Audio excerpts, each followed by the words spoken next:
rendez-vous chez le coiffeur à 9h. Tu vas celle qui vient te chercher? Mais non, tu sais bien, elle a téléphoné hier. Elle a un empêchement. Tu crois pas que c'est moi qui vais te conduire chez le coiffeur? Mais si, je te l'ai dit hier, mais tu n'écoutes pas.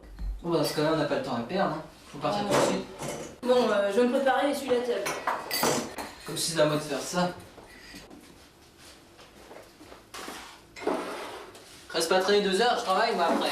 Mais oui, j'en ai pas pour longtemps.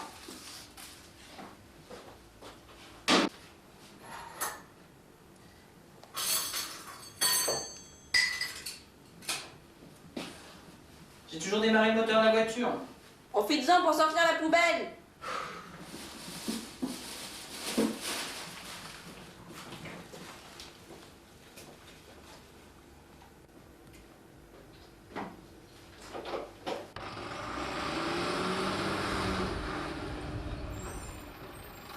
Où t'as mis les clés de la voiture? Qu'est-ce que j'en ferai? J'ai pas mon permis alors.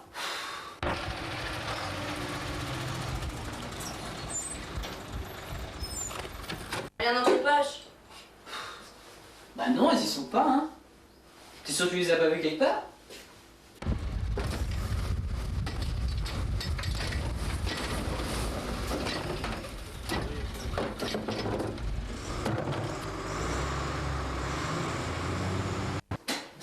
Bah, elles étaient encore sur la table il y a 5 minutes.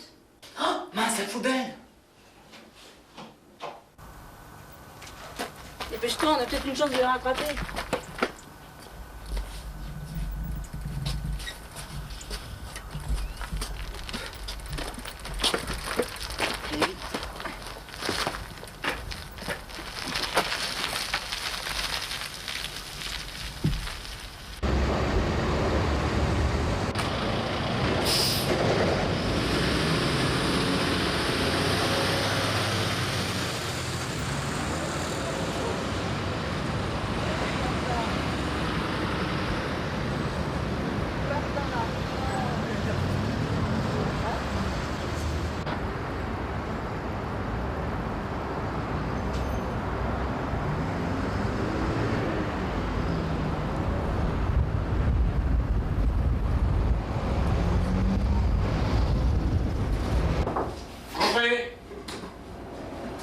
Bonjour monsieur.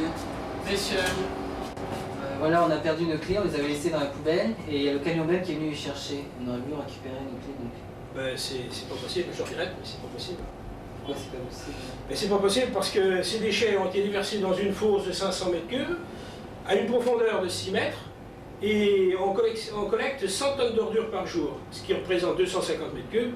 Des clés là-dedans, c'est impossible à retrouver. Hein.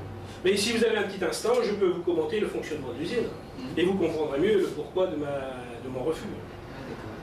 Dans les véhicules de collecte de la ville de Niort, c'est-à-dire les bennes à ordures qui collectent tous les matins les déchets des citoyens, vient se déverser dans une fosse à l'entrée de l'usine. Mais préalablement, elle a passé sur un pont bascule où tous les poids sont enregistrés journellement pour faire des diagnostics en fin de trimestre et où les clients, c'est-à-dire les entreprises qui nous apportent des déchets semi-industriels assimilables aux ordures légères, sont comptabilisés pour être facturés ensuite. Donc les véhicules, quels qu'ils soient, après contrôle de leur identité, arrivent sur un quai de déversement et déchargent leur contenu dans une fosse de 500 mètres cubes.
À partir d'une salle de contrôle, l'opérateur, avec son crapin, mélange les déchets pour les rendre le plus homogènes possible afin de favoriser la combustion.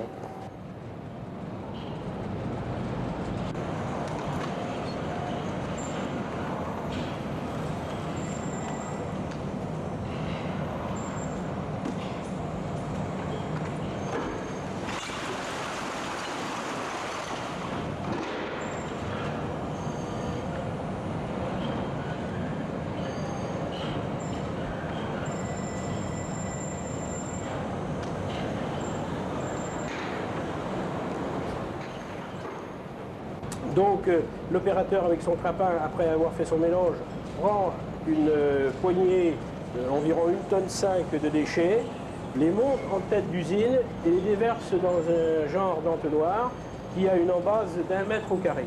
Donc on ne peut pas traiter des déchets de plus de 1 mètre carré de surface.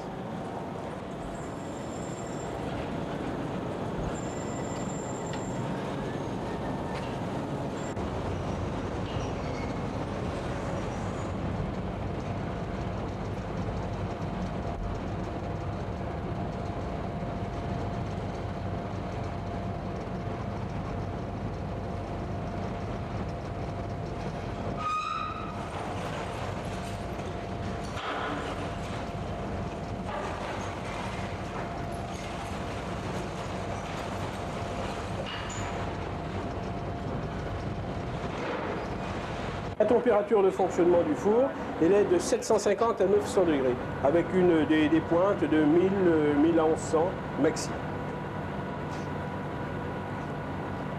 Quand ça arrive en bout, c'est rouge, c'est à l'état de fusion, c'est des cendres agglomérées, c'est brûlé, ça tombe dans un cendrier qui est plein d'eau, et avec un système de chaîne à raclette, c'est évacué à l'extérieur sur un tapis roulant et déversé dans un conteneur.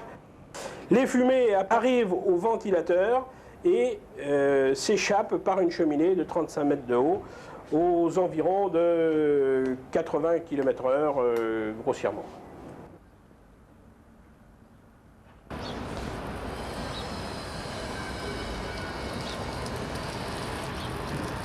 C'est quoi, j'aimerais bien faire un tour à la déchetterie pour voir, on sait jamais.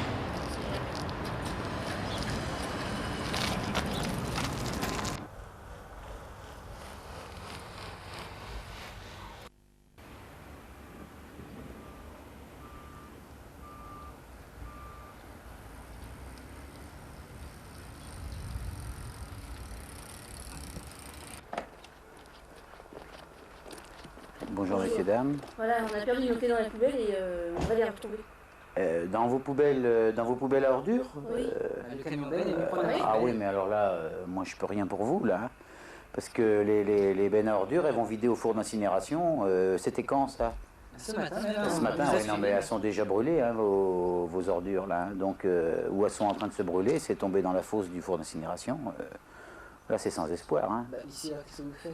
Ben ici, on reçoit les particuliers qui amènent tous leurs déchets, sauf les ordures ménagères.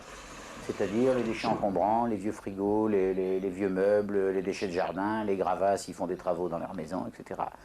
Des choses comme ça. Quoi. Mais pas d'ordures ménagères ou excessivement peu. Quoi. Comment ça se fait qu'il y a plusieurs bennes hein? Alors, il y a plusieurs bennes parce qu'ici, en déchetterie, on demande aux gens de trier un petit peu les déchets qu'ils amènent de façon qu'on puisse faire du recyclage. Alors, le recyclage, c'est... On a un bac pour la ferraille, alors on recycle tout ce qui est métaux. En fait, on a marqué ferraille, mais c'est tout ce qui est métaux. Et puis là, on recycle aussi le papier et le carton. Et puis, bon, vous voyez, on a un recyclage d'huile de vidange, de batteries de voitures. Voilà. Autrement, ben, les autres bacs, justement, on ne récupère pas particulièrement. C'est mis dans des bacs, dans les bacs blancs, marqués autres, là, vous voyez, et c'est mis en décharge. C'est la carrière? Voilà, c'est la carrière qui est au fond, là-bas, et là-bas, c'est tendu, poussé, tassé, on a du matériel pour le faire, et éventuellement recouvert, voilà, de façon à ce qu'il n'y ait pas de saleté.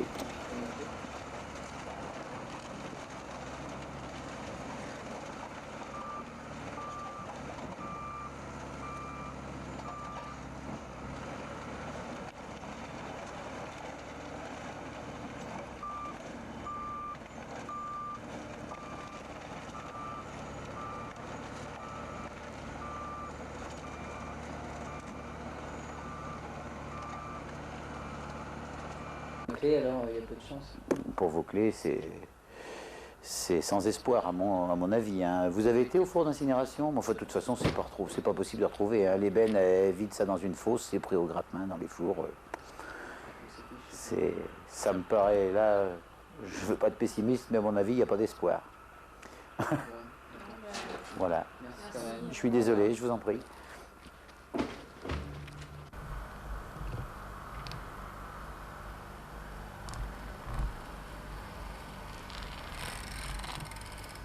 Tu sais quoi? Le vélo, c'est pas si mal que ça finalement. T'as raison.